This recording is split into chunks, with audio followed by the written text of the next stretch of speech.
Ms. Weddis, if you're confirmed, you'll be in charge of distributing vast amounts of funding across the Middle East. Since 2015, the Brookings Institution that employs you has taken at least $12.5 million from the Embassy of Qatar. That's the amount that can be traced publicly. Just 4 days ago, the president of Brookings resigned in a scandal because he's facing an investigation for being an undisclosed lobbyist for Qatar. And he resigned because he said, I know it is best for all concerned at the moment. Now, the president of Brookings has resigned over this, but you ran the Middle East Center at Brookings. To what extent did you participate in fundraising from Qatar? Senator, thank you. I want to be very clear. I had no knowledge of any of these disturbing allegations regarding General Allen. I didn't discuss research on Qatar with General Allen. I did not do fundraising meetings for foreign governments with General Allen. So did you know that your work was being paid for by Qatar?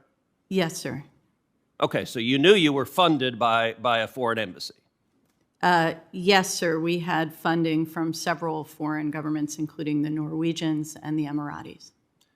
Well, the Norwegians and Emiratis don't work to undermine us, and they don't work to undermine Israel. The Qataris do.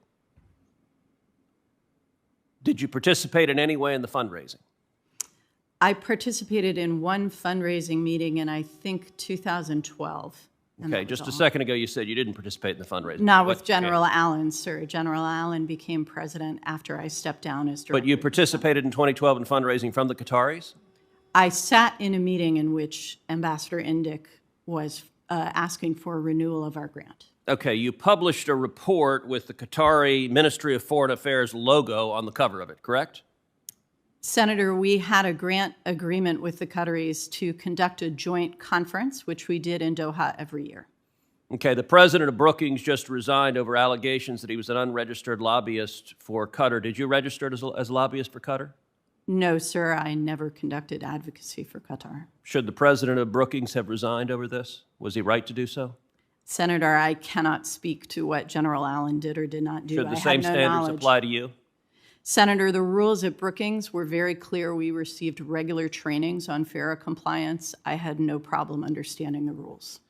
Should the American taxpayers be concerned that President Biden wants to put in charge of distributing millions of dollars of taxpayer money someone who has spent years being funded by a foreign nation who is not our friend?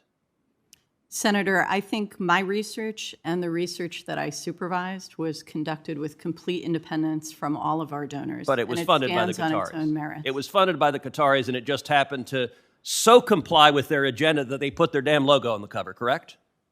Senator, they did not put their logo on any of our You put research. their logo on the cover. No, sir. Their Who put the logo? Is not on the research. Who put the logo on the cover? Senator, of the report you published?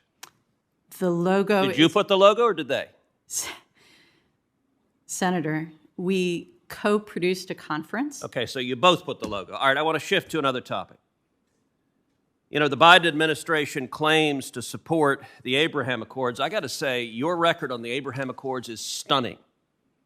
It's one thing for your colleague, Mr. Ratney, to fund political campaigns against the sitting prime minister of Israel, but when the Abraham Accords came out, in September 2020, you tweeted that Arab leaders should not deepen ties with Israel until they saw whether President Trump won re-election.